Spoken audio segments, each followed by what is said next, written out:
Hi, I'm Blake King, and today I'll be showing you a video of DNA replication, transcription, and translation. So first we're going to start with DNA replication. So first you have a double-stranded DNA in the form of a double helix, which is located in the nucleus of the cell. So this is the nucleus of the cell, and then the DNA is in here. So then I'll show you a double-stranded DNA being separated by helicase here. And it will come in at the origin of replication and begin to separate the double-stranded DNA. So then single-stranded binding proteins will stabilize the new single strands. After this, DNA polymerase III will come in to encode the leading strand of the DNA, the template strand. So this is the template strand, the leading strand. This is DNA polymerase III. And this forms from the 5' to 3' end. And this replication is continuous. So you're probably wondering what happened to the other strand, the lagging strand down here. It also forms from the 5' to the 3' end, but it forms discontinuously using pieces called Okazaki fragments.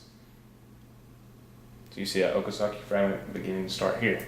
So RNA primase will come in and lay the RNA primers ahead of the 5' end, and DNA polymerase III will fill in the gaps by placing short sequences of nucleotides, the Okazaki fragments.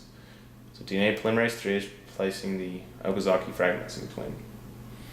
After the entire strand is replicated, DNA polymerase I will replace the RNA primers with DNA nucleotides.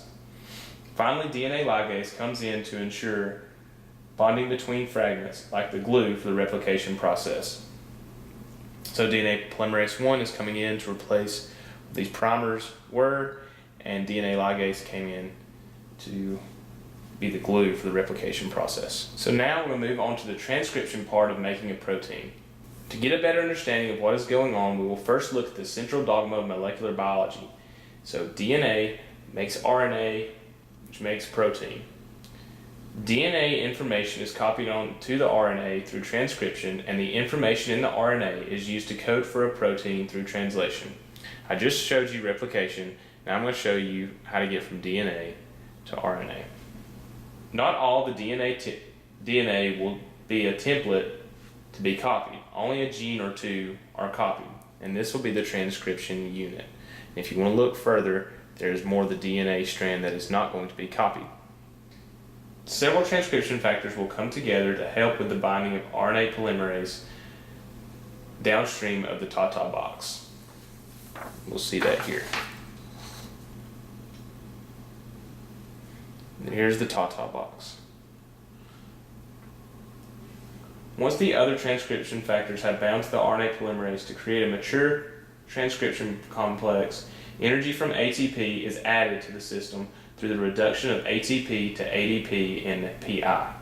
So this is the mature transcription complex, and then the ATP will be added to this after the RNA has already came in, and it will be reduced to ADP and PI, so it will give it energy to run down, as you will see here. RNA polymerase then begins synthesizing an RNA template from the DNA strand. So here's the DNA strand, and here's the RNA. After reaching the end of the transcription unit, RNA polymerase dissociates and a new strand of RNA is released out of the nucleus, and you'll see that here. Now the mRNA is ready to be translated into a protein. Notice we'll be using a ribosome to do this.